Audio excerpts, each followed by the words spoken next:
ഞാൻ നേരത്തെ സൂചിപ്പിച്ച തരത്തിൽ ഈ ഭാരതത്തെ പൂർവകാല വൈഭവം എന്ന് പറയുമ്പോൾ ചിലരൊക്കെ നെറ്റിച്ചുളിക്കാറുണ്ട്. അതെന്താണ് അങ്ങനെ ഒരു പൂർവകാല വൈഭവം എന്ന് പറയുന്നത്? ഒറ്റ കാര്യം മാത്രം ഞാൻ പറയാം. 18ാം നൂറ്റാണ്ടിൽ ലോകത്തെ മുഴുവൻ പുരോഗതിയുടെ പുതിയ ചക്രവാളത്തിലേക്ക് നയിച്ചൊരു വലിയ സംഭവ വികാസം ഉണ്ടായിരുന്നു. അതിനെ വ്യാവസായിക വിപ്ലവം എന്നാണ് നമ്മൾ പറയുക.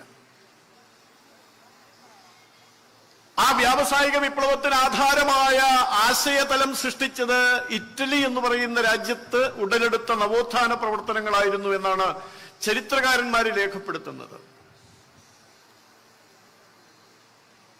പക്ഷെ അതിനും മുമ്പ് 14ാം നൂറ്റാണ്ടിൽ നമ്മുടെ ഈ ഭാരതത്തിന്റെ സാഹചര്യത്തെക്കുറിച്ച് ചരിത്ര ഗവേഷകന്മാർ നമ്മളോട് പറഞ്ഞിട്ടുണ്ട്.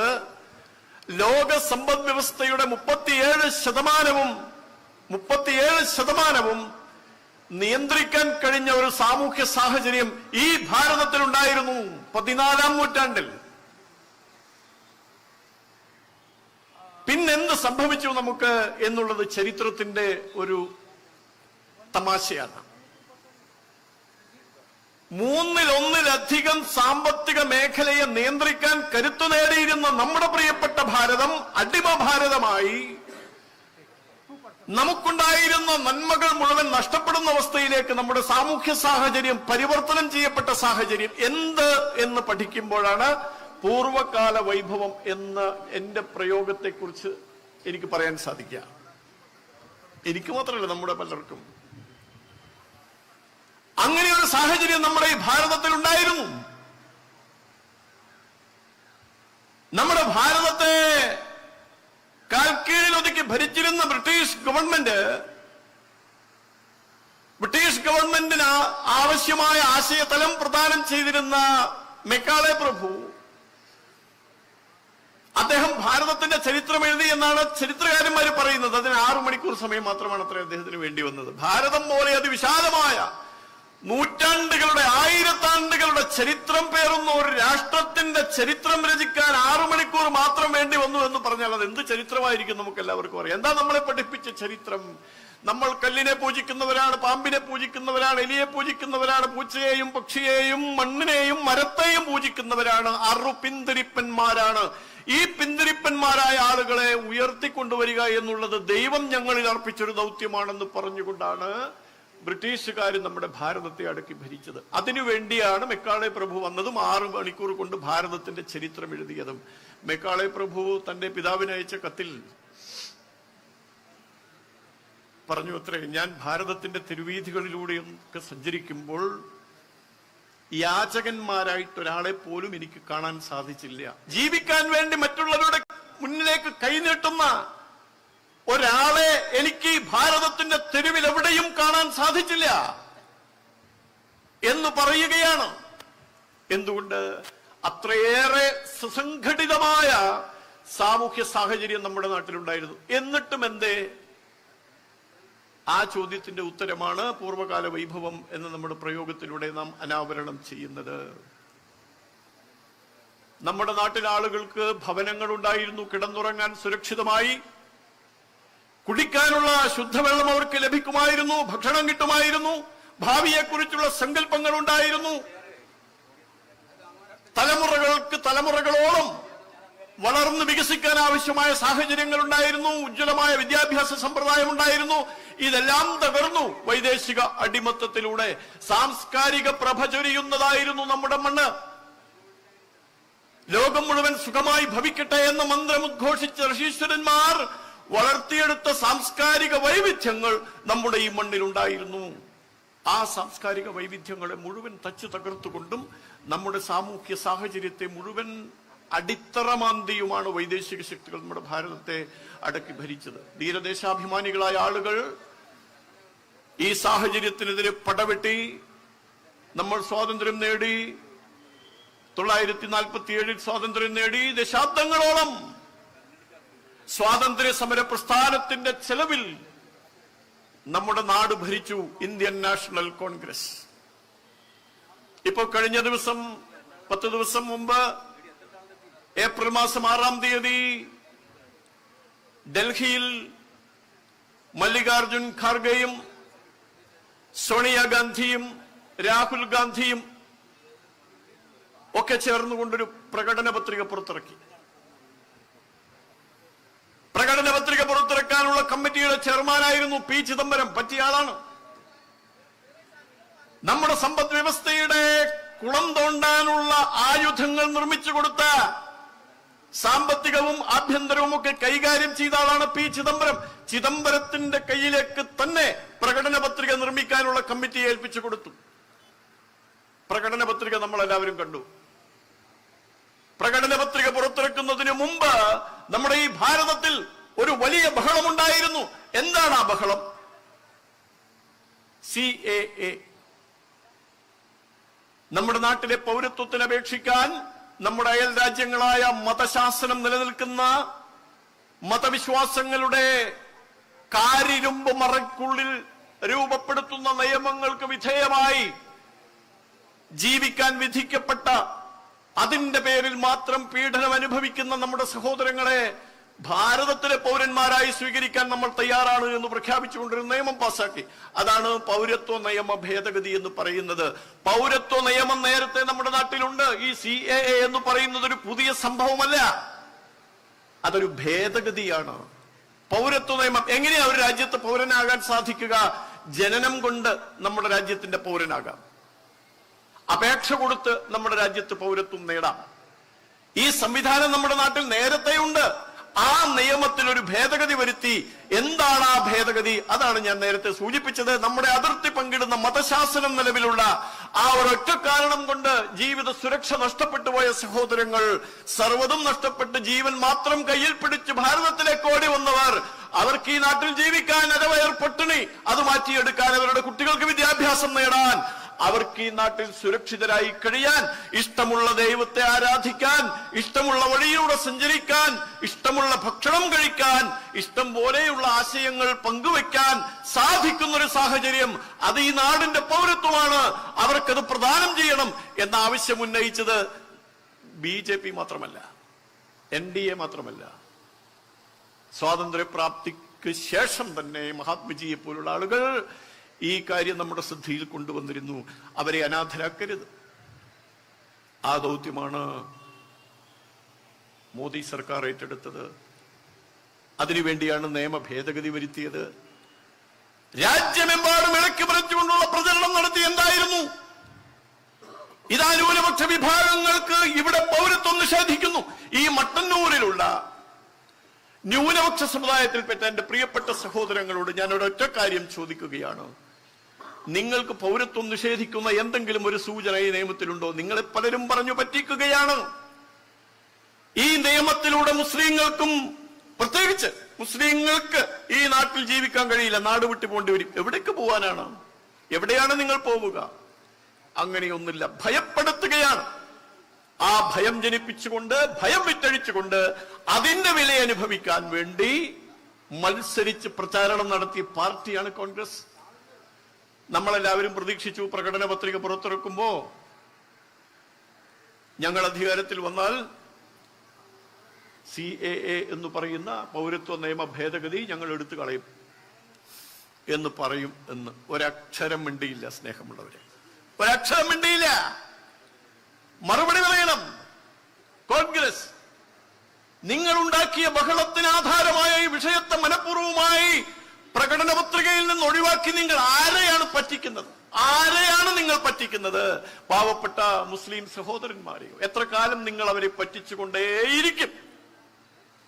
എത്ര കാലം പറ്റിക്കും? പക്ഷെ അത് നടന്നുകൊണ്ടിരിക്കുന്നു. പ്രകടന പത്രികയിൽ ഉൾപ്പെടുത്താതെ ആ കാര്യം ഇന്നലെ പത്രക്കാർ ചോദിച്ചു. കോൺഗ്രസിന്റെ പ്രമുഖനായ ഒരു നേതാവിനോട് ചോദിച്ചപ്പോൾ അദ്ദേഹം മറുപടി പറഞ്ഞു. എന്താണെന്നറിയോ? 2-3 ദിവസത്തിനുള്ളിൽ ഞങ്ങളുടെ മുന്നണിയുടെ ഒരു പ്രകടന പത്രിക വരാൻ പോകുന്നു. അതും വലിയ തമാശയാണ്. നമ്മുടെ കേരളത്തിൽ മാത്രം ഈ നിലം കുലുക്കി പക്ഷിയെ പോലെ പിൻഭാഗം ഇങ്ങനെ കുലുക്കിക്കൊണ്ടിരിക്കുന്ന ഒരു കൂട്ടരുണ്ട്. ഇടതുപക്ഷം, അതിന് നേതൃത്വം കൊടുക്കുന്ന CPIM. ഇപ്പൊ അടുത്ത തെരഞ്ഞെടുപ്പിന് ഈനാമ്പേച്ചി വേണോ മരപ്പട്ടി വേണോ എന്നുള്ള തീരുമാനം എടുക്കാൻ വേണ്ടി അവൈലബിൾ പോളിറ്റ് ബ്യൂറോ കൂടാൻ പോവാണ് ജൂൺ മാസം 5-ാം തീയതി. അങ്ങനെയാണല്ലോ ബാലൻ സഖാവ് പറഞ്ഞത്. കാര്യം ശരിയാ. ഇടക്കിടക്ക് സത്യം പറയുന്ന ഒരാളാ ബാലൻ. അപ്പൊ മരപ്പെട്ടിയാണോ നല്ലത്, ഈനാമ്പേച്ചിയാണോ നല്ലത് എന്നുള്ളതിനെ കുറിച്ച് ചർച്ച നടക്കട്ടെ. ആ പാർട്ടി ഒരു പ്രകടന പത്രിക പുറത്തിറക്കി. നോക്കണം, ഇന്ത്യ സഖ്യത്തിലെ NDA എന്ന് പറയുന്ന ദേശീയ ജനാധിപത്യ സഖ്യത്തിന് ബദലാണെന്ന് പ്രഖ്യാപിച്ചുകൊണ്ട് ഒരു വർഷം മുമ്പ്, കൃത്യമായി പറഞ്ഞാൽ 2023 ജൂൺ മാസം 16-ാം തീയതി ഡൽഹിയിൽ വെച്ച് നടന്ന വലിയൊരു സമ്മേളനത്തിൽ പ്രഖ്യാപിച്ചതാ, ഞങ്ങളൊരു മുന്നണി ഉണ്ടാക്കിയിരിക്കുന്നു BJPക്കെതിരായി, മോദിക്കെതിരായി. ഞങ്ങളങ്ങനെ ഉയർന്നു പൊങ്ങിപ്പറക്കാൻ തുടങ്ങുന്നു. 2 മീറ്റിംഗ് കഴിഞ്ഞപ്പോഴേക്കും അതിന് നേതൃത്വം കൊടുത്ത നിതീഷ് കുമാർ പൊങ്ങിയത് ദേശീയ ജനാധിപത്യ സഖ്യത്തിന്റെ വേദിയിൽ, ഞാൻ ഇനി മുതൽ ദേശീയ ജനാധിപത്യ സഖ്യത്തിന്റെ നേതാവാണ്, എനിക്ക് പ്രധാനമന്ത്രിയാവേണ്ട ഒരു മണ്ണാങ്കട്ടയാവണ്ട. ഈ കൂട്ടർ കുറെ നാളായി പറഞ്ഞു പറ്റിക്കുകയാണ്, എന്നെയും പറഞ്ഞു പറ്റിക്കുകയാണ്. അദ്ദേഹം ചതി മനസ്സിലാക്കി വേഗം തന്നെ പുറത്തു ചാടി. ആ ഇന്ത്യ സഖ്യം പൊതുവായി ജനങ്ങളെ സമീപിക്കാൻ കഴിയുന്ന ഒരു പ്രകടന പത്രിക ഇതുവരെ തയ്യാറാക്കിയിട്ടില്ല. കോൺഗ്രസുകാർ പ്രകടന പത്രിക പുറത്തിറക്കി, CPIM-കാര് പ്രകടന പത്രിക പുറത്തിറക്കി, സ്റ്റാലിൻ പ്രകടന പത്രിക പുറത്തിറക്കി, മമതാ ബാനർജി പ്രകടന പത്രിക പുറത്താക്കി, ജയിലിലാണെങ്കിലും അരവിന്ദ് കെജ്രിവാളിന്റെ ഉള്ള ആളുകൾ ചേർന്നൊരു പ്രകടന പത്രിക പുറത്തിറക്കി, ബീഹാറിൽ RJD പ്രകടന പത്രിക പുറത്തിറക്കി, ഉത്തർപ്രദേശിൽ അഖിലേഷ് യാദവ് സമാജ്വാദി പാർട്ടിയുടെ പ്രകടന പത്രികയും പുറത്തിറക്കി. അപ്പൊ ഈ പറയുന്ന ഇന്ത്യയുടെ പ്രകടന പത്രിക ഏതാണ് എന്ന് ഇന്നലെ ഡൽഹിയിലെ മാധ്യമ പ്രവർത്തകർ ചോദിച്ചപ്പോ പറയാണ്, 2-3 ദിവസത്തിനുള്ളിൽ ഞങ്ങളത് റെഡിയാക്കും. പണ്ട് മെക്കാളെ പ്രഭു ചരിത്രം എഴുതിയ പോലെ. എങ്ങനെയാ, എപ്പോഴാണ് നിങ്ങൾ യോഗം കൂടുന്നത്? ഞങ്ങൾ യോഗമൊന്നും കൂടാൻ പോകുന്നില്ല, നേതാക്കന്മാരൊക്കെ തെരഞ്ഞെടുപ്പ് പ്രചാരണ രംഗത്താണ്. ഓ, എന്താ പ്രചാരണം, നാളെ ഭരിക്കാൻ പോവല്ലേ, പോട്ടെ, അതെന്തോ ആവട്ടെ, സ്വപ്നം കാണാൻ ആർക്കും അവകാശമുണ്ട്. ഞങ്ങൾ 2 ദിവസം കൊണ്ട് ഓൺലൈനിൽ മീറ്റിംഗ് ചേർന്ന് ഒരു പുതിയ പ്രകടന പത്രിക എല്ലാവർക്കും കൂടി വേണ്ടി ഞങ്ങൾ പുറത്തിറക്കുന്ന പറഞ്ഞത്. എത്ര പരിഹാസ്യമാണെന്ന് നോക്കൂ പ്രിയപ്പെട്ടവരെ. 2004 UPA എന്ന പേരിൽ ഒരു സംവിധാനം ഉണ്ടാക്കിയെടുത്തപ്പോൾ ഒന്നും ഉണ്ടായിരുന്നില്ല, ഈ പറഞ്ഞ കടലാസ് ഒന്നും ഉണ്ടായിരുന്നില്ല. പക്ഷെ ചില സാങ്കേതികമായ പ്രശ്നങ്ങളാൽ അടൽ ബിഹാരി വാജ്പേയി നയിച്ച ദേശീയ ജനാധിപത്യ സഖ്യം പരാജയപ്പെട്ടപ്പോൾ അവിടെ മന്ത്രിസഭയുണ്ടാക്കാൻ ഈ കൂട്ടർ മുന്നോട്ട് വന്നു. മന്ത്രിസഭയുണ്ടാക്കി ഞങ്ങളൊരു കോമൺ മിനിമം പ്രോഗ്രാം CMP ഉണ്ടാക്കാൻ പോവാണ്. ഉണ്ടാക്കി. ഇത് വെച്ചായിരിക്കും ഞങ്ങൾ ഈ രാജ്യം നയിക്കുക. 2ാമത്തെ അവസരത്തിലും അവർക്ക് തന്നെ ജനങ്ങൾ ഭരിക്കാനുള്ള അവസരം ഒരുക്കി കൊടുത്തു. ഇപ്പോ നരേന്ദ്രമോദി എന്ന് പറയുന്ന വിശ്വ പൗരനെ ലോകം മുഴുവൻ ആദരിക്കുന്ന, ബഹുമാനിക്കുന്ന, കേൾക്കാൻ കൊതിക്കുന്ന വാക്കുകൾ മാത്രം ആ വായിൽ നിന്ന് വരുന്ന മഹാനായ ദേശീയ നേതാവിനെ തകിടം മറിക്കാൻ അല്ലെങ്കിൽ തകർക്കാൻ ഇതാ ഞങ്ങൾ ഒരുങ്ങി പുറപ്പെടുകയാണ്. കയ്യിൽ കിട്ടുന്ന ആയുധങ്ങളെല്ലാം എടുത്തു. മലപ്പുറം കത്തി മുതൽ വയനാട്ടിലെ അമ്പും വില്ലും വരെ ഉപയോഗിച്ച് മോദിയെ ചെറുക്കുമെന്നാണ് പറയുന്നത്. വരട്ടെ, നമ്മൾ കണ്ടുകൊണ്ടിരിക്കുകയാണ്. അപ്പൊ ആ നിലയ്ക്ക് പ്രഖ്യാപനവുമായി വന്നവർ ഇതുവരെ ജനങ്ങളുടെ മുമ്പാകെ ഞങ്ങൾ എല്ലാവരും ചേർന്ന് എന്ത് ചെയ്യാൻ പോകുന്നു എന്ന് ജനങ്ങളോട് ഇതുവരെ പറഞ്ഞിട്ടില്ല. CPIM-ന്റെ പ്രകടന പത്രികയിൽ CIA റദ്ദാക്കുമെന്ന് പറഞ്ഞിട്ടുണ്ട്. PMLA എന്ന് വെച്ചാൽ prevention of money laundering act, കള്ളപ്പണം വെളുപ്പിക്കാനുള്ള പ്രവർത്തനത്തെ നിരോധിക്കാനുള്ള നിയമം ഞങ്ങൾ എടുത്തു കളയും. UAPA എടുത്തു കളയും. രാഷ്ട്രവിരുദ്ധമായി നമ്മുടെ സാമൂഹ്യ ജീവിതത്തിന് ഭീഷണി ഉയർത്തിക്കൊണ്ട് തീവ്രവാദത്തിന്റെയും ഭീകരവാദത്തിന്റെയും മേലങ്കിയുമായി നമ്മുടെ മുമ്പിൽ പ്രത്യക്ഷപ്പെടുന്ന ആളുകളെ തടഞ്ഞു നിർത്താൻ ആവശ്യമായ തരത്തിൽ രൂപപ്പെടുത്തിയ നിയമം UAPA ഞങ്ങൾ ഉപേക്ഷിക്കാൻ പോവാണ് പറഞ്ഞു. ഗവർണർ പദവി ഞങ്ങൾ എടുത്തു മാറ്റാം. ആരെ? ഞങ്ങൾ. സ്നേഹമുള്ളവരെ, 3 MP-മാരാണ് ഇപ്പോൾ ഉള്ളത്. 2 MP-മാര് തമിഴ്നാട്ടിലെ കരുണാനിധിയുടെ സൗജന്യം പറ്റി, ഔദാര്യം പറ്റി 2 പേരെ ജയിപ്പിച്ചെടുത്തു. ഒരാള് നമ്മുടെ കേരളത്തിൽ നിന്ന്. 3 MP-മാരാണുള്ളത്. ഈ 3-ൽ ഇനി എത്ര പേരുണ്ടാകുമെന്ന ചോദ്യം അവശേഷിക്കുമ്പോഴാണ് ഞങ്ങൾ അധികാരത്തിൽ വന്ന ഗവർണർ പദവി എടുത്തുകളയെന്നല്ല പറഞ്ഞത്. സംസ്ഥാന മുഖ്യമന്ത്രിയും 3 പേരും ചേർന്നുള്ള ഒരു സമിതി ഗവർണറെ നിശ്ചയിക്കും. നല്ല തമാശയാണ്. നമ്മുടെ ഈ രാജ്യത്തിന്റെ ഭരണഘടനയെ കുറിച്ച്, നമ്മുടെ നാടിന്റെ റൂൾ ഓഫ് ലോ, നമ്മുടെ നാടിന്റെ ഭരണനിർവഹണവുമായി ബന്ധപ്പെട്ട നിയമങ്ങളെ കുറിച്ച് തരിമ്പെങ്കിലും ബോധ്യമുണ്ടെങ്കിൽ ഈ മണ്ടത്തരം എഴുന്നള്ളിക്കുമോ ജനങ്ങളുടെ മുമ്പാകെ? ഗവർണർ എന്ന് പറയുന്നത് കേന്ദ്ര ഗവൺമെന്റും സംസ്ഥാന ഗവൺമെന്റും നമ്മുടേതൊരു ഫെഡറൽ വ്യവസ്ഥയാണ് എന്നതാണ് സങ്കല്പം.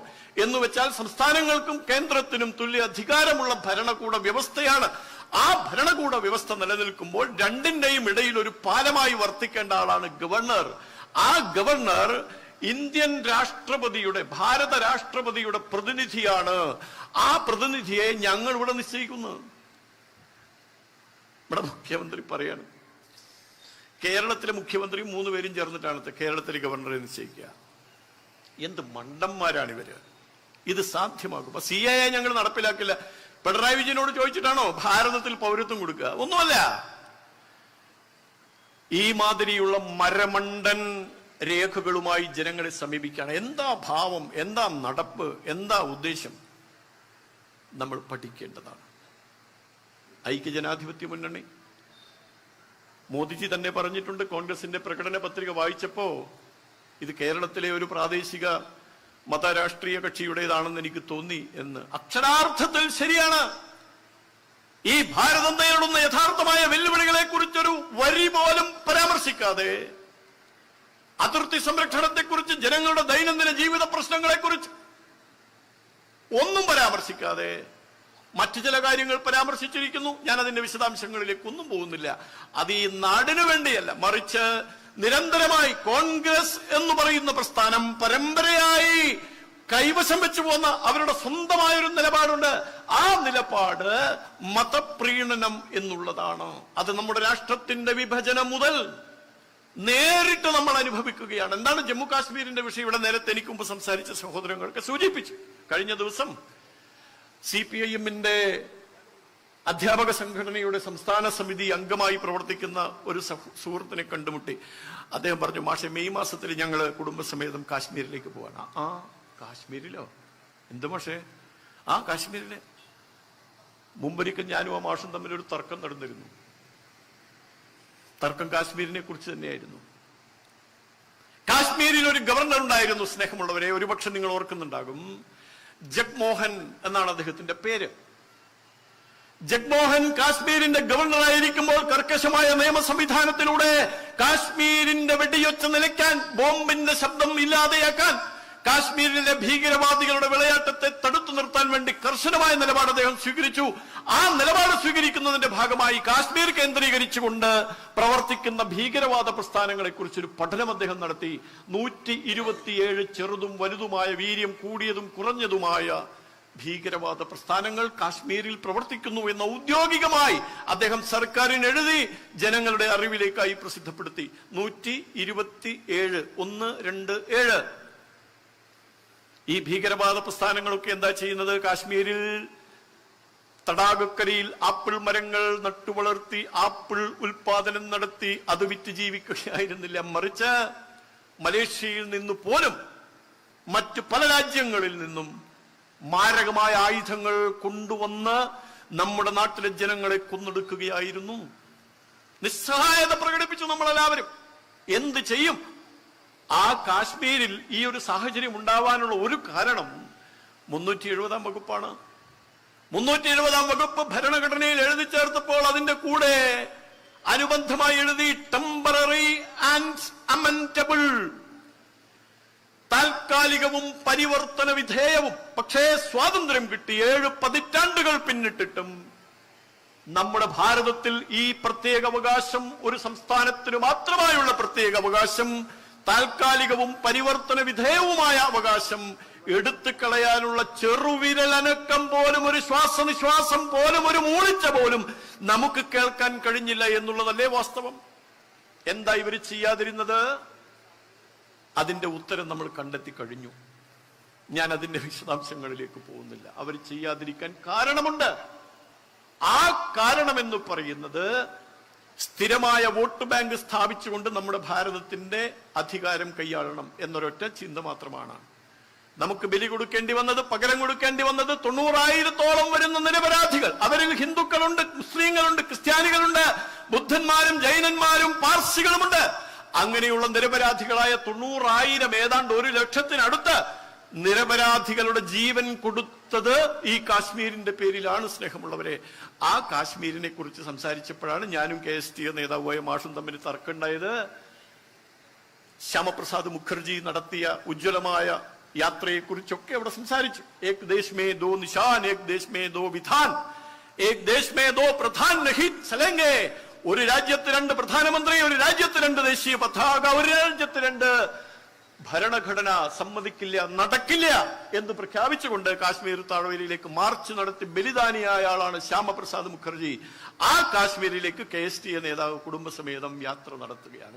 സുന്ദരമാണ്, സുരഭിതമാണ്.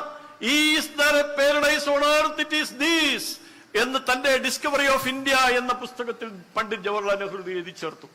കവിവാക്യം ഉദ്ധരിച്ചു. ലോകത്തൊരു സ്വർഗമുണ്ടെങ്കിൽ അതിതാണ്, അതിതാണ് എന്നെഴുതി വെച്ചു, അല്ലെങ്കിൽ അങ്ങനെ ഉദ്ധരിച്ചു. ആ കാശ്മീരിൽ പിന്നീട് നമ്മൾ കണ്ടത് എന്താണെന്ന് ഞാൻ വിശദീകരിച്ചു. വെടിയൊച്ചകൾ നിലക്കാത്ത നാളുകൾ, വിദ്യാലയത്തിൽ കുട്ടികൾ സഞ്ചരിക്കുന്ന സ്കൂൾ ബസ്സിൽ ബോംബ് സ്ഫോടനം, റെയിൽവേ സ്റ്റേഷനിൽ, ബസ് സ്റ്റേഷനിൽ, പോസ്റ്റ് ഓഫീസിൽ, ബാങ്കിൽ, ബസ് കാത്തു നിൽക്കുന്ന സ്ഥലത്ത്, കല്യാണ വീടുകളിൽ, ഗ്രാമീണരുടെ വീടുകളിൽ, ഗ്രാമ്യമായ ആഘോഷങ്ങൾ നടക്കുന്ന വേളകളിൽ പോലും ഭും ഭും എന്ന ശബ്ദമാണ് നമ്മൾ ഭാരതത്തിലെ ജനങ്ങൾ കേട്ടത്. ബോംബ് സ്ഫോടനത്തിന്റെ ശബ്ദം. ആ കാശ്മീരിലാണ് നേരത്തെ സൂചിപ്പിച്ചതുപോലെ രാഹുലും പ്രിയങ്കയും മഞ്ഞുകട്ടകൾ വാരി തലയിലേക്ക് പരസ്പരം അവർ കണ്ടല്ലേ നമ്മൾ മനോഹരമായ കാഴ്ച. ആ ഒരൊറ്റ കാഴ്ച മാത്രം മതി കാശ്മീർ എന്ത് എന്നുള്ളത്. ഈ പറഞ്ഞ മാഷും പറഞ്ഞു, മാഷും കണ്ടല്ലേ ആ വീഡിയോ, വളരെ സുന്ദരമാണ് കാശ്മീർ. ഓഹോ, ആ മാഷ് അറിഞ്ഞില്ല, എന്നോട് ചോദിക്കണം, മാഷ് അറിഞ്ഞില്ലേ? ആ പിന്നെ ഇപ്പൊ പോസ്റ്റ് ഓഫീസ് കാശ്മീരിൽ, നമ്മുടെ പോസ്റ്റ് ഓഫീസ് ഉണ്ട് മാഷെ, എന്നോട് SBIയുടെ ബ്രാഞ്ച് ഉണ്ട് മാഷെ കാശ്മീരില്. ആഹാ, അത് ഭയങ്കരമാണല്ലോ. നോക്കൂ, നമ്മുടെ ഭാരതത്തിന്റെ അവിഭാജ്യ ഘടകമാണ് കാശ്മീരം, കാശ്യപ വരദാന ഭൂമി. ആ ഭൂമിയെയാണ് കാലന്റെ ഭൂമിയായി ഈ കൂട്ടർ ഇത്രയും കാലം കൊണ്ട് മാറ്റിയെടുത്തത്. ആ കാലന്റെ ഭൂമി വീണ്ടും കാശ്യപന്റെ വരദാന ഭൂമിയായി മാറിയിരിക്കുകയാണ്. ദാൽ തടാകത്തിലൂടെ അരയന്നങ്ങൾ സ്വച്ഛമായി ശാന്തമായി നീന്തി തുടിക്കുകയാണ്. ആപ്പിൾ മരങ്ങളിൽ ചുവന്ന് തുടുത്ത ആപ്പിളുകൾ തൂങ്ങിക്കിടക്കുന്നു. കർഷകന്മാർ സംതൃപ്തരാണ്, ഗ്രാമീണർ സംതൃപ്തരാണ്. ലാൽ ചൌക്കിൽ നിരന്തരമായി റിപ്പബ്ലിക് ദിനത്തിൽ പാകിസ്ഥാൻ പതാക പാറിച്ച് പാകിസ്ഥാന് സിന്ദാബാദ് വിളിച്ചിരുന്ന കാശ്മീരിലെ ജനങ്ങൾ ത്രിവർണ്ണ പതാക ഉയർത്തി ഭാരത് മാതാ കി ജയ് എന്ന മുദ്രാവാക്യം കാശ്മീരിൽ ലാൽ ചൌക്കിൽ മുഴക്കിയിട്ടുണ്ടെങ്കിൽ, പരസ്പരം കൈകളിൽ രാഖി ബന്ധിച്ചുകൊണ്ട് ഭാരതത്തിന്റെ ഐക്യത്തെ, അഖണ്ഡതയെ ഞങ്ങളിതാ നെഞ്ചേറ്റുന്നു എന്ന് പ്രഖ്യാപിച്ച് നമ്മുടെ കാശ്മീരി സഹോദരങ്ങൾ ഇന്ന് ആഘോഷിക്കുന്നുണ്ടെങ്കിൽ, സ്നേഹമുള്ളവരെ, ഒരൊറ്റ കാരണമേ ഉള്ളൂ, നരേന്ദ്ര ദാമോദർ ദാസ് മോദി. ഒറ്റ കാരണം, അദ്ദേഹം നയിക്കുന്ന ദേശീയ സർക്കാർ, ആ സർക്കാരിന് പിന്തുണയും പിൻബലവുമേകുന്ന ദേശീയ ജനാധിപത്യ സഖ്യം, അതിന്റെ നായകത്വം വഹിക്കുന്ന ഭാരതീയ ജനതാ പാർട്ടി. ഇതാണ് കാശ്മീർ. കാശ്മീർ മാത്രം പറഞ്ഞാൽ മതിയോ? നമ്മൾ നേരത്തെ പറഞ്ഞില്ലേ, രഞ്ജിത്ത് ജി പറഞ്ഞില്ലേ, 6 വരിപ്പാത. 6 വരിപ്പാത കാണാൻ വേണ്ടി നവകേരള സദസ്സിന് വേണ്ടി ഉണ്ടാക്കിയ 2 കോടിയോ 2.5 കോടിയോ മറ്റോ വില വരുന്ന ബസ്സിൽ യാത്ര ചെയ്യുന്നതിനിടയിൽ പയ്യന്നൂരോ മറ്റോ ബസ്സൊന്ന് നിർത്തി അവിടെ നിന്ന് സെൽഫി എടുക്കുകയാണ്. എന്നിട്ട് നാട്ടുകാരോട് പറയാണ്, കണ്ടില്ലേ 6 വരിപ്പാത, മലനിരകളിൽ നിന്ന് ജനങ്ങൾ ഇന്നും രാവിലെ വരികയാണ്. എന്ത്, ഈ 6 വരിപ്പാത കാണാൻ. അതിനെന്താ, അതാരപ്പം ഉണ്ടാക്കിയത്? ഞങ്ങള്, പിണറായി. ആഹാ, എന്താ ഈ 6 വരിപ്പാതയുടെ കഥ?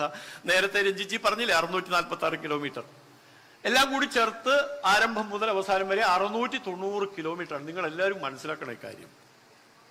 69,000 കോടി രൂപയാണ് ഹൈവേ അതോറിറ്റി ഓഫ് ഇന്ത്യ, ദേശീയപാത അതോറിറ്റി ഈ പണിക്ക് വേണ്ടി മാറ്റിവെച്ച തുക 69,000 കോടി രൂപ. പക്ഷെ സംസ്ഥാനത്തിന്റെ വിഹിതം വേണമല്ലോ. അങ്ങനെയുണ്ടോ? പ്രത്യേകമായിട്ട് സംസ്ഥാനത്തിന്റെ വിഹിതം എന്ത് വേണമെന്നുള്ള ചർച്ച നടന്നു. അതും നമ്മളോട് പറഞ്ഞ മുഖ്യമന്ത്രിയാണ് കേട്ടോ, പിണറായി വിജയൻ. അദ്ദേഹം മുഖ്യമന്ത്രിയായി ആദ്യം മുഖ്യമന്ത്രിയായി പോയി തിരിച്ചു വന്നപ്പോ പറഞ്ഞു, ഞാൻ മോദിനെ പോയി കണ്ടു കേട്ടോ. മോദി എന്നോട് ആദ്യം ചോദിച്ചത് ഗെയിൽ പദ്ധതി എന്തായി എന്നാണ്. ഇവർ ഫയലും മടക്കി വെച്ച് അലമാരിയും പൂട്ടി താക്കോലും കീശയിലിട്ട് നടക്കുന്ന ഈ ടീമിനോട് ഗെയിൽ പദ്ധതി എന്തായെന്ന് ചോദിച്ചപ്പോ മുഖ്യമന്ത്രിക്ക് ഉത്തരം പറയാനുണ്ടായിരുന്നില്ല. പക്ഷെ നരേന്ദ്ര ദാമോദർദാസ് മോദി എന്ന ഇന്ത്യൻ പ്രധാനമന്ത്രിക്ക് ഗെയിൽ പദ്ധതി എന്താണെന്നറിയാം. കാരണം 2013 ഗുജറാത്തിൽ ഭാരതത്തിൽ ആദ്യമായി നടപ്പിലാക്കിയത്, ഗുജറാത്തിൽ ഈ പദ്ധതി നടപ്പിലാക്കിയ ആളാണ് നരേന്ദ്രമോദി. എന്താ ഗെയിൽ പദ്ധതി? നമ്മുടെ വീടുകളിലേക്ക് പാചകവാതകം പൈപ്പ് വഴി വന്നെത്തുന്ന ഒരു പദ്ധതിയാണ്. ഇപ്പൊ നമുക്ക് ഗ്യാസ് സിലിണ്ടറിന് വേണ്ടി വിളിച്ച് ബുദ്ധിമുട്ടേണ്ടതില്ല. നമുക്ക് ഗ്യാസ് തീർന്നു പോയി എന്നാൽ കട്ടൻ ചായ കുറച്ച് കഴിഞ്ഞിട്ട് വെക്കാന്ന് പറയേണ്ട, ഒലക്കാലി പരതി നടക്കേണ്ട ആവശ്യമില്ല. ഏത് നേരം വേണമെങ്കിലും നമ്മുടെ വാട്ടർ ടാപ്പിൽ എങ്ങനെയാണോ വെള്ളം വരുന്നത്, അതുപോലെ നമ്മുടെ അടുക്കളയിൽ ഉണ്ടാക്കി വെച്ച ഒരു ബോക്സിനുള്ളിലേക്ക് ഗ്യാസ് വന്ന് നിറയുന്നു, നമുക്ക് ആവശ്യത്തിന് ഉപയോഗിക്കാൻ കഴിയുന്നു. അതാണ് ഗെയിൽ പദ്ധതി. ആ ഗെയിൽ പദ്ധതി കേരളത്തിൽ പ്രാവർത്തികമാക്കിയത് നരേന്ദ്ര ദാമോദർദാസ് മോദിയാണ്. നിങ്ങൾ മറക്കരുത്. പിണറായി വിജയൻ പോലും ചോദിച്ചപ്പോ അദ്ദേഹത്തിന് മറുപടി പറയാൻ കഴിഞ്ഞു. ഞാൻ നാട്ടിലെത്തിയിട്ട് തിരുവനന്തപുരത്ത് എത്തിയതിനു ശേഷം അതൊന്ന് പഠിച്ച് ഞാൻ താങ്കളെ അറിയിക്കാം. ഓക്കെ ശരി പിണറായിജി പോയി വരൂ എന്ന് പറഞ്ഞു മോദിജി.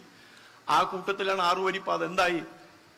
6 വരിപ്പാത നിർമ്മിക്കാൻ വേണ്ടി ആപ്പീസ് ഉണ്ടായിരുന്നു നമ്മുടെ കേരളത്തിൽ.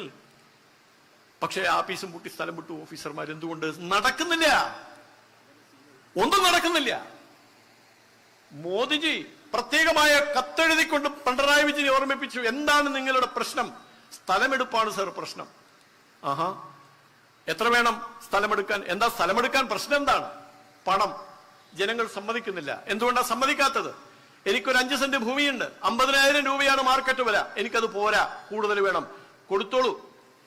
മോദിജി പറഞ്ഞു, നിതിൻ ഗഡ്കരി പറഞ്ഞു. ഇപ്പൊ എല്ലാവരും പറയുന്നുണ്ടല്ലോ, നിതിൻ ഗഡ്കരി പിണറായി വിജയന്റെ വീട്ടിൽ പോയി ഭക്ഷണം കഴിച്ചു കളഞ്ഞു എന്ന്. അവിടെ ഒരു ഡീൽ നടന്നു അത്രേ. ഇവരൊക്കെ ഏത് ലോകത്താ ജീവിക്കുന്നത്? കേന്ദ്ര ഉപരിതല ഗതാഗത വകുപ്പ് മന്ത്രി നിതിൻ ഗഡ്കരി പിണറായി വിജയനെ ഔദ്യോഗിക വസതിയിൽ വന്ന് കണ്ടത് നമ്മുടെ കേരളത്തിന്റെ ഐശ്വര്യ സമ്പന്നമായ ഭാവി കെട്ടിപ്പടുക്കുന്നതിൽ സുപ്രധാന പങ്ക് വഹിക്കുന്ന 6 വരിപ്പാതയുടെ നിർമ്മാണവുമായി ബന്ധപ്പെട്ട ആശയവിനിമയം നടത്താനാണ്. അവിടെയാണ് ചർച്ച നടന്നത്. ആ ചർച്ചയിലാണ് തീരുമാനമായത് ഈ പറയുന്ന 69,000 കോടി രൂപയിൽ 20,000 കോടി രൂപ സ്ഥലമെടുപ്പിന് വേണ്ടി വരും.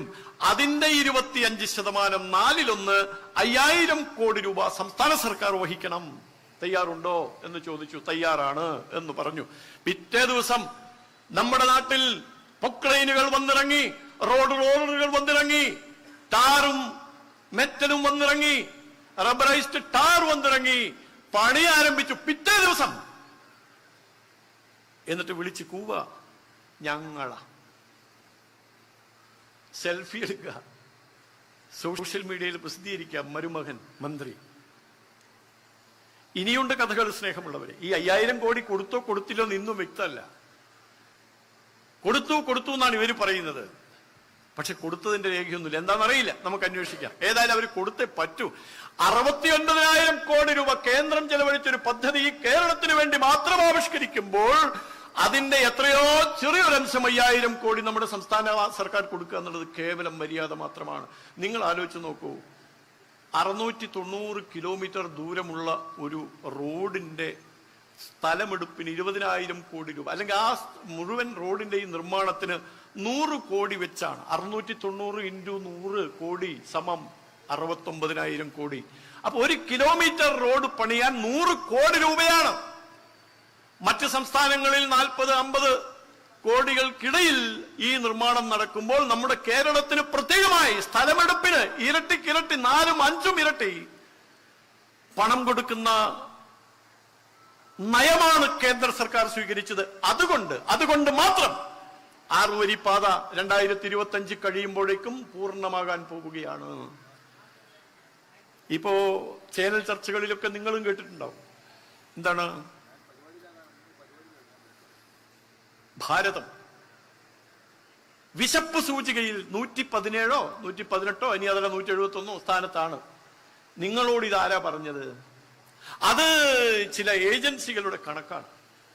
ഏതാണ് ഈ ഏജൻസി? അന്വേഷിച്ചു. അപ്പോൾ ദി വയർ എന്ന് പറയുന്ന ഒരു ഓൺലൈൻ പോർട്ടൽ ഡൽഹി കേന്ദ്രമാക്കി നിരന്തരമായി നരേന്ദ്രമോദിജിയെ, നമ്മുടെ ഗവൺമെന്റിനെ, ഭാരതത്തിന്റെ സംസ്കൃതിയെ, ഭാരതത്തിന്റെ ചരിത്രത്തെ, പാരമ്പര്യത്തെ, വർത്തമാനകാല സാഹചര്യത്തെ മുഴുവൻ വക്രീകരിച്ച് ജനങ്ങളുടെ ബുദ്ധിഭ്രംശം വരുത്താൻ മെനക്കെട്ടിറങ്ങിയ ഒരു കൂട്ടരാണ് വയർ. ഈ വയർ മാഗസിൻ ഈ വിശപ്പ് സൂചിക തയ്യാറാക്കാൻ വേണ്ടി സ്വീകരിച്ച 4 മാനദണ്ഡങ്ങളെ കുറിച്ച് അവർ ലേഖനം പ്രസിദ്ധീകരിച്ചു. സ്നേഹമുള്ളവരെ, വയർ മാസികയെ ഞാൻ ഉദ്ധരിക്കാൻ കാരണം ഈ കാരണം കൊണ്ടാണ്.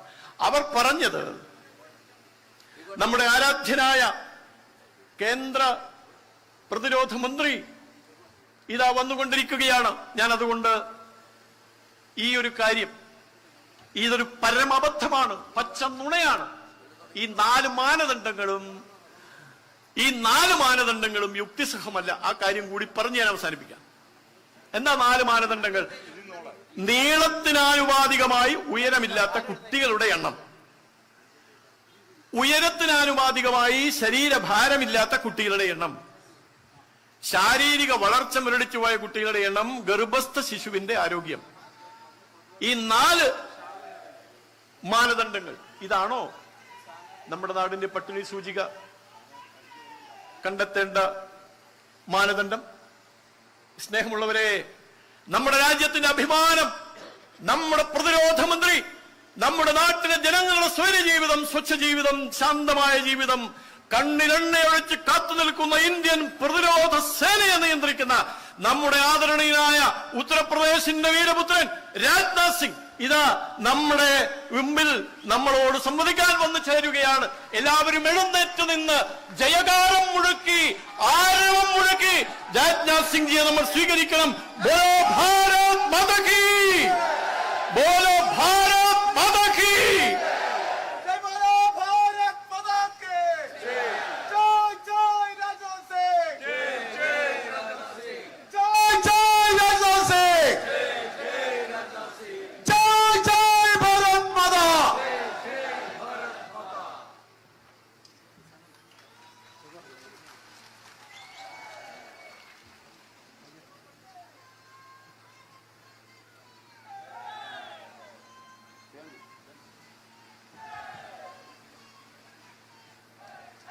അധ്യക്ഷ ഭാഷണം അഡ്വക്കേറ്റ് കെ ശ്രീകാന്ത്, പാർട്ടിയുടെ സംസ്ഥാന സെക്രട്ടറി. എല്ലാവരും രാജ്നാഥ് സിംഗ്ജിയെ 2 കൈയും പൊക്കി എല്ലാവരും സ്വാഗതം. എന്റെ ചിന്തയിലും മനസ്സിലുമില്ല. ഈ കൂടിയിരിക്കുന്ന ആയിരങ്ങൾ സാക്ഷി നിർത്തി പറയുന്നു, നരേന്ദ്രമോദിജിയുടെ കരങ്ങൾക്ക് ശക്തി പകരാൻ കണ്ണൂർ പാർലമെന്റിൽ നിന്ന് ഒരു MP ഉണ്ടാകും എന്ന് ഞാൻ നിങ്ങൾക്ക് ഉറപ്പ് നൽകുന്നു. നിങ്ങളെല്ലാവരും എന്നെ സഹായിക്കുകയാണ്. നരേന്ദ്രമോദിജിയുടെ വികസന സ്വപ്നങ്ങൾക്ക് പൂവണിയാൻ, ആ വികസന സ്വപ്നങ്ങൾക്ക് കരുത്തു പകരാൻ കാലാകാലങ്ങളായി പിന്നോക്കം നിൽക്കുന്ന കണ്ണൂർ നിയോജക മണ്ഡലത്തിൽ നിന്ന് ഇടത് വലത് കപട മുന്നണികളെ പരാജയപ്പെടുത്താൻ നിങ്ങളുടെ വിലയേറിയ വോട്ടുകൾ എനിക്ക് നൽകണമെന്ന് ഞാൻ ആമുഖമായി അപേക്ഷിക്കുകയാണ്. ഒരു കാര്യം മാത്രം പറഞ്ഞ് ഞാൻ അവസാനിപ്പിക്കും. ഞാൻ നിങ്ങളോടൊപ്പം ഉണ്ടാകും. ഈ നിയോജക മണ്ഡലത്തിന്റെ സമഗ്രമായ വികസനത്തിന് വേണ്ടി എന്നാൽ കഴിയുന്ന രാപ്പകൽ ഭേദമന്യേ ഞാൻ നിങ്ങളോടൊപ്പം ഉണ്ടാകുമെന്ന് ഞാൻ ഉറപ്പ് നൽകുന്നു. കമ്മ്യൂണിസ്റ്റുകാരും കോൺഗ്രസുകാരനും മറന്നുപോയ ഒരു നിയോജക മണ്ഡലമാണ്. ഡെവലപ്മെന്റിന്റെ കാര്യത്തിൽ ഈ സംസ്ഥാനത്തെ ഏറ്റവും പിറകിൽ നിൽക്കുന്ന ഒരു നിയോജക മണ്ഡലത്തിൽ കമ്മ്യൂണിസ്റ്റ് പാർട്ടിയുടെയും കോൺഗ്രസ് പാർട്ടിയുടെയും സ്ഥാനാർത്ഥിയെ പരാജയപ്പെടുത്തി NDA സ്ഥാനാർത്ഥിയെ വിജയിപ്പിച്ചാൽ ഈ നിയോജക മണ്ഡലത്തിൽ അത്ഭുതങ്ങൾ സൃഷ്ടിക്കാൻ നരേന്ദ്രമോദിജിയുടെ കരങ്ങൾക്ക് ശക്തി പകർന്നുകൊണ്ട് പാർലമെന്റിൽ ഞാൻ നിങ്ങൾക്ക് വേണ്ടി പോരാടുമെന്ന് ഞാൻ വിനയത്തിന്റെ ഭാഷയിൽ നിങ്ങളോട് അഭ്യർത്ഥിക്കുകയാണ്. നിങ്ങളെല്ലാവരും എനിക്കറിയാം, ഈ മട്ടന്നൂരിന്റെ മണ്ണിൽ വെച്ച് സംസാരിക്കുമ്പോൾ നിരവധിയായ ബലിദാനികളുടെ രക്തം കൊണ്ട് ചുവന്ന മണ്ണാണിത്.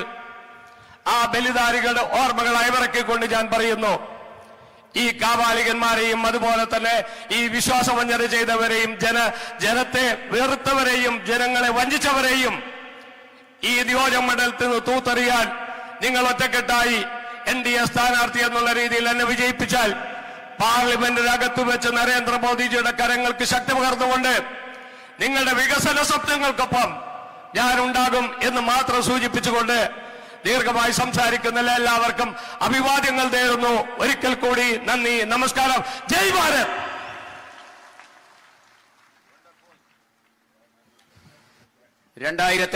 മുതൽ സൂചിപ്പിച്ചുകൊണ്ട് ഞാൻ എന്റെ വാക്കുകൾ നിർത്തട്ടെ. വടകര പാർലമെന്റ് മണ്ഡലത്തിലെ പരിപാടിയിലും പങ്കെടുത്തുകൊണ്ടാണ് അദ്ദേഹം കണ്ണൂർ പാർലമെന്റ് മണ്ഡലത്തിലെ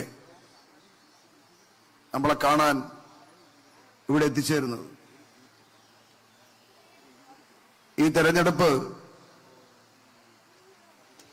രാജ്യം രണ്ട് കാര്യത്തെ കുറിച്ച് ചർച്ച ചെയ്യുക. ഒന്ന്, എന്തിനാണ് BJP 10 വർഷക്കാലം നമ്മുടെ ഈ രാജ്യം ഭരിച്ച നരേന്ദ്രമോദി സർക്കാർ, ആ നരേന്ദ്രമോദി സർക്കാർ വീണ്ടും അധികാരത്തിലേക്ക് വരേണ്ട ആവശ്യകതയെക്കുറിച്ച് നമ്മുടെ രാജ്യം ഇന്ന് ചർച്ച ചെയ്യപ്പെട്ടുകൊണ്ടിരിക്കുകയാണ്. 2014 272 + 10 പേരെ അധികം നൽകിക്കൊണ്ട് ഈ രാജ്യത്തെ ജനങ്ങൾ നരേന്ദ്രമോദിയിൽ വിശ്വാസം അർപ്പിച്ചുകൊണ്ടുള്ള തെരഞ്ഞെടുപ്പ് സെറ്റായിരുന്നു 2014 നമുക്ക് കാണാൻ സാധിച്ചിരിക്കുന്നത്. ആ 2014 മുതൽ 2019 വരെയുള്ള 5 വർഷക്കാലം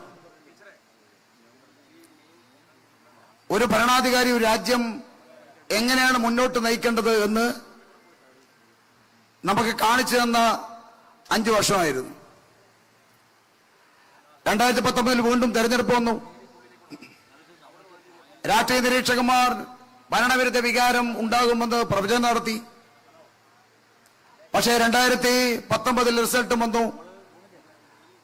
2014 282 പാർലമെന്റ് മെമ്പർമാർ നൽകിയ ഭാരതത്തിലെ ജനത 303 പാർലമെന്റ് മെമ്പർമാർ നൽകി വീണ്ടും നരേന്ദ്രമോദിയിൽ വിശ്വാസം അർപ്പിച്ചുള്ള തെരഞ്ഞെടുപ്പ് സെറ്റായിരുന്നു 2019. ഈ 10 വർഷക്കാലം രാജ്യത്തിന്റെ സർവതോമുഖമായ വികസനത്തെ ഊന്നി നിന്നുകൊണ്ട് നമ്മുടെ രാജ്യത്തെ ഒരു വികസിത രാഷ്ട്രമാക്കി മാറ്റുന്നതിന് വേണ്ടിയുള്ള പ്രവർത്തനമാണ് നരേന്ദ്രമോദി 10 വർഷക്കാലം നടത്തിയിരിക്കുന്നത്. അതാണ് ഞാൻ നേരത്തെ ചോദിച്ചത്. ഈ രാജ്യം ചർച്ച ചെയ്യപ്പെടുന്ന പ്രധാനപ്പെട്ട ഒരു വിഷയം നരേന്ദ്രമോദി വീണ്ടും അധികാരത്തിൽ വരേണ്ട ആവശ്യകതയെക്കുറിച്ചാണ്. പ്രിയമുള്ളവരെ, നമ്മുടെ രാജ്യത്തിന്റെ ഓരോ പൗരന്റെയും ആത്മാഭിമാനം വാനോളം ഉയർത്തിയ ഒരു ഭരണ സംവിധാനം, നമ്മുടെ രാജ്യത്തിന്റെ സാധാരണക്കാരായ പാവപ്പെട്ട ആളുകളെ, പാർശ്വവൽക്കരിക്കപ്പെടുന്ന സാധാരണക്കാരെ ആളുകളെ കൈപിടിച്ചു ഉയർത്തിയ ഒരു ഭരണ സംവിധാനം, എന്താണോ പറയുന്നത് അത് ചെയ്യാൻ തയ്യാറായ ഒരു ഗവൺമെന്റ്, അഴിമതിയില്ലാത്ത, സ്വജനപക്ഷപാതമില്ലാത്ത, കുടുംബാധിപത്യമില്ലാത്ത ഒരു ഗവൺമെന്റ്. ആ ഗവൺമെന്റ് വീണ്ടും അധികാരത്തിന് വരണോ? ഈ രാജ്യത്ത് അഭൂതപൂർവമായ വികസന പ്രവർത്തനത്തിന് നേതൃത്വം കൊടുക്കുന്ന ഒരു ഗവൺമെന്റ്, ആ ഗവൺമെന്റ് വീണ്ടും അധികാരത്തിന് വരണോ വേണ്ടിയോ എന്നുള്ള ചോദ്യമാണ് ഇന്ന് രാജ്യം ചർച്ച ചെയ്യപ്പെട്ടുകൊണ്ടിരിക്കുന്നത്. ഒരു ഭാഗത്ത് നരേന്ദ്രമോദി അധികാരത്തിന് വരേണ്ട ആവശ്യകതയെക്കുറിച്ച് ചർച്ച ചെയ്യുന്ന സമയത്ത്, മറുഭാഗത്ത് നരേന്ദ്രമോദിയെ ഇല്ലാതാക്കുന്നതിന് വേണ്ടി, ഈ ഭരണത്തെ തകർക്കുന്നതിന് വേണ്ടിയുള്ള കൂട്ടുകെട്ടുകൾ, പ്രതിപക്ഷ കൂട്ടുകെട്ടുകൾ ഇവിടെ വളർന്നു വരികയാണ്. അവർക്ക് നരേന്ദ്രമോദി അധികാരത്തിൽ താഴെ ഇറങ്ങണം. കാരണം കഴിഞ്ഞ കാലഘട്ടങ്ങളിൽ ഈ പ്രതിപക്ഷ പാർട്ടികൾ നമ്മുടെ രാജ്യം ഭരിക്കുന്ന സമയത്ത് ഈ രാജ്യത്തിൽ അഴിമതി നടത്തി, സ്വജനപക്ഷപാതം നടത്തി, കുടുംബാധിപത്യം നടത്തിയ ഒരു ഭരണ സംവിധാനമായിരുന്നു ആ കാലഘട്ടത്തിൽ ഉണ്ടായിരുന്നത്. മാത്രമല്ല, ഈ രാജ്യത്തിന്റെ ഐക്യവും അഖണ്ഡതയും കണ്ണിലെ കൃഷ്ണമണി പോലെ കാത്തു സൂക്ഷിക്കുമെന്ന് നരേന്ദ്രമോദി പ്രഖ്യാപിക്കുന്ന സമയത്ത് കഴിഞ്ഞ 2014 മുമ്പ് വരെ നമ്മുടെ രാജ്യം ഭരിച്ച ഭരണാധികാരികൾ നമ്മുടെ രാജ്യത്തിന്റെ ഐക്യവും അഖണ്ഡതയും തകർക്കുന്ന രാജ്യദ്രോഹ ശക്തികൾക്ക് ഒളിഞ്ഞും തെളിഞ്ഞും സഹായം നൽകുന്ന നിലപാടാണ് സ്വീകരിച്ചിരിക്കുന്നത്. അതാണ് നേരത്തെ ചോദിച്ചത്. ഈ 2 ചോദ്യത്തിന് മറുപടിയാണ് 2024 തെരഞ്ഞെടുപ്പിൽ ജനങ്ങൾ അവരുടെ സമ്മതിദാനാവകാശത്തിലൂടെ പ്രഖ്യാപനം നടത്താൻ പോകുന്നത്. ഒരു കാര്യം ഉറപ്പാണ്, 2014 കിട്ടിയ ആ എണ്ണത്തെക്കാളും 2019 കിട്ടിയ എണ്ണത്തെക്കാളും നരേന്ദ്രമോദി തന്നെ കഴിഞ്ഞ ദിവസം പ്രഖ്യാപിച്ചു 400 സീറ്റിലധികം സീറ്റുകൾ നേടാൻ ഇത്തവണ BJPക്ക് സാധിക്കും, ദേശീയ ജനാധിപത്യ സഖ്യത്തിന് സാധിക്കും എന്ന ആത്മവിശ്വാസം മോദിജി പ്രഖ്യാപിച്ചിട്ടുണ്ടെങ്കിൽ അത് ഈ ഭാരതത്തിലെ ജനങ്ങളുടെ വികാരത്തെ മാനിച്ചുകൊണ്ട് തന്നെയാണ്. അതിൽ യാതൊരു സംശയവുമില്ല. 400 സീറ്റിലധികം ഇത്തവണ ദേശീയ ജനാധിപത്യ സഖ്യം നേടുമെന്ന് നരേന്ദ്രമോദി പ്രഖ്യാപിക്കാനുള്ള കാരണം ഈ രാജ്യത്ത് കഴിഞ്ഞ 10 വർഷക്കാലം നരേന്ദ്രമോദി ഗവൺമെന്റ് നടത്തിയ ക്ഷേമ പദ്ധതികളുടെ ഗുണഭോക്താക്കൾ, ആ ഗുണഭോക്താക്കൾ നരേന്ദ്രമോദിക്ക് അനുകൂലമായി വോട്ട് ചെയ്യുമെന്ന ആത്മവിശ്വാസം തന്നെയാണ്. നിങ്ങൾ ഓർക്കേണ്ടത് 2014 അധികാരമേറ്റെടുത്ത് ഓഗസ്റ്റ് 15-ാം തീയതി ചെങ്കോട്ടയിൽ ദേശീയ പതാക ഉയർത്തിക്കൊണ്ട് അദ്ദേഹം പ്രഖ്യാപിച്ചു 2 കാര്യം നേരത്തെ ഇവിടെ സൂചിപ്പിച്ചു. അതിലൊന്ന് അഴിമതിയാണ്. അദ്ദേഹം പറഞ്ഞു, നമ്മുടെ രാജ്യത്തിന്റെ ഖജനാവ് കൊള്ളയടിക്കാൻ ശ്രമിക്കുന്ന കാട്ടുകള്ളന്മാരെ നമ്മുടെ രാജ്യത്തിന്റെ ഖജനാവിൽ നിന്നും 1 രൂപ പോലും കൊള്ളയടിക്കാൻ ഞാൻ അനുവദിക്കില്ല. നിങ്ങളെന്ന് പ്രധാനമന്ത്രിയായിട്ടാണ് തെരഞ്ഞെടുത്തതെങ്കിൽ ഞാൻ നിങ്ങളെ സേവിക്കാൻ പോകുന്ന ഒരു സേവകനായിട്ട് അറിയപ്പെടാനാണ് ഞാൻ ആഗ്രഹിക്കുന്നത് എന്ന് അദ്ദേഹം പറഞ്ഞു. 10 വർഷക്കാലത്തെ നരേന്ദ്രമോദിയുടെ ഭരണം വിലയിരുത്തി നോക്കൂ. 1 രൂപയുടെ അഴിമതി ആരോപണം ഉയർത്തിക്കൊണ്ടുവരാൻ സാധിച്ചോ? ഇന്ത്യയിലെ പ്രതിപക്ഷ പ്രസ്ഥാനങ്ങൾക്ക് ഇന്ത്യയുടെ പാർലമെന്റിൽ നരേന്ദ്രമോദിക്കെതിരെ 1 രൂപയുടെ ആരോപണം ഉയർത്തിക്കൊണ്ടുവരാൻ, അഴിമതിക്കെതിരെ ഒരു സബ്മിഷൻ പോലും കൊണ്ടുവരാൻ സാധിച്ചില്ല എന്നുള്ളതാണ് യാഥാർത്ഥ്യം, അല്ലേ? ഇന്ത്യയിലെ ഏതെങ്കിലും ഒരു രാഷ്ട്രീയ പാർട്ടിക്ക്, പ്രതിപക്ഷ നേതൃത്വത്തിന് അത്തരത്തിൽ നരേന്ദ്രമോദിക്കും നരേന്ദ്രമോദിയുടെ കൂടെയുള്ള മന്ത്രിമാർക്കെതിരെയുള്ള ഏതെങ്കിലും തരത്തിലുള്ള ആരോപണം ഉയർത്തിക്കൊണ്ടുവരാൻ സാധിച്ചോ? സാധിച്ചില്ല. ഈ 10 വർഷക്കാലം 2014 തന്ന വാക്ക് അദ്ദേഹം പാലിച്ചു. പിന്നീട് അദ്ദേഹം ഒരു പ്രഖ്യാപനം നടത്തി. എന്താ പ്രഖ്യാപനം? ഈ രാജ്യത്തിന്റെ ഐക്യവും അഖണ്ഡതയും കണ്ണിലെ കൃഷ്ണമണി പോലെ ഞാൻ കാത്തു സൂക്ഷിക്കും എന്നുള്ളതാണ്. പ്രിയപ്പെട്ടവരെ, 2014 മുമ്പ് നമ്മുടെ രാജ്യത്തിന്റെ സ്ഥിതി എന്തായിരുന്നു? ഇന്ത്യയിലെ വൻ നഗരങ്ങളിൽ തീവ്രവാദികൾ ഭീകര പ്രവർത്തനം നടത്തുന്ന അവർ ഇവിടെ വിളയാടുന്ന സാഹചര്യമായിരുന്നു 2014 വരെ ഉണ്ടായിരുന്നത്. ഇന്ത്യയുടെ വൻ നഗരങ്ങളിൽ ബോംബ് സ്ഫോടനം നടത്തി നിരപരാധികളായ ആയിരക്കണക്കിന് ആളുകളെ കൊലപ്പെടുത്തുന്ന ഒരു സമീപനമായിരുന്നു തീവ്രവാദികൾ ആ കാലഘട്ടങ്ങളിൽ നടത്തിയത്. നമ്മുടെ രാജ്യത്തിന്റെ അതിർത്തി രാജ്യമായ പാകിസ്ഥാനുമായി അതിർത്തി പങ്കിടുന്ന പ്രദേശങ്ങളിൽ നമ്മുടെ അതിർത്തി സംരക്ഷിക്കുന്ന നമ്മുടെ ജവാന്മാരെ, ആ ജവാന്മാർ അവർ ഓരോ ദിവസവും പാകിസ്ഥാനിൽ നിന്ന് വരുന്ന തീവ്രവാദികളുമായി ഏറ്റുമുട്ടി കൊല്ലപ്പെടുന്ന സാഹചര്യമുണ്ടായിരുന്നു. ഇതിനൊന്നും പരിഹാരം കാണാൻ, ഇതിനെതിരെ ഒരു ചെറുവിരൽ അനക്കാൻ, രാജ്യത്തിന്റെ ഐക്യവും അഖണ്ഡതയും തകർക്കാൻ ശ്രമിക്കുന്ന തീവ്രവാദികൾക്കെതിരെ ഒരു ചെറുവിരൽ അനക്കാൻ കഴിഞ്ഞ കാലങ്ങളിൽ നമ്മുടെ രാജ്യം ഭരിച്ച ഭരണാധികാരികൾക്ക് തയ്യാറായിട്ടില്ല. പക്ഷെ നോക്കൂ നിങ്ങൾ, 2014 ശേഷം നമ്മുടെ രാജ്യത്തെ തീവ്രവാദികൾ അത്തരത്തിലുള്ള അക്രമം നടത്താൻ തയ്യാറായാൽ അവർക്ക് വലിയ വില നൽകേണ്ടി വരും എന്ന കാര്യത്തിൽ യാതൊരു സംശയവുമില്ല. രാജ്യത്ത് ഈ തീവ്രവാദ അക്രമങ്ങൾ അവസാനിപ്പിക്കാൻ നരേന്ദ്രമോദിയുടെ ഗവൺമെന്റ് സാധിച്ചു എന്നുള്ളതാണ് യാഥാർത്ഥ്യം. നിങ്ങൾ ഓർക്കേണ്ടത് ജമ്മു കാശ്മീർ മാത്രം ഉദാഹരണമായി നമുക്ക് കാണാം. എന്താ ജമ്മു കാശ്മീരിൽ കാണാൻ സാധിച്ചത്? ജമ്മു കാശ്മീരിൽ ഇന്ന് സമാധാനത്തിന്റെ വെള്ളരിപ്രാവുകൾ പറക്കുകയാണ്.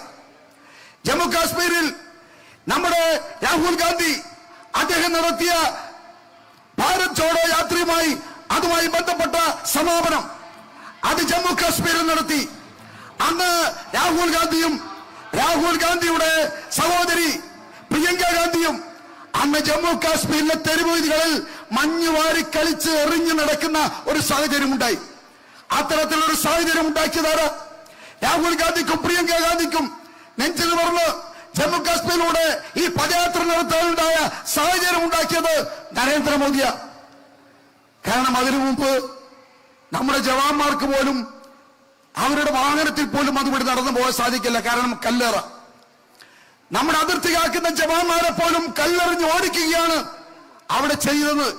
ജവാന്മാരെ കല്ലെറിയുമ്പോ ഇന്ത്യയുടെ ഭരണകൂടം കൈയിങ്ങട്ട് നോക്കിയിരിക്കുകയാണ് അന്ന് ചെയ്തിരിക്കുന്നത്.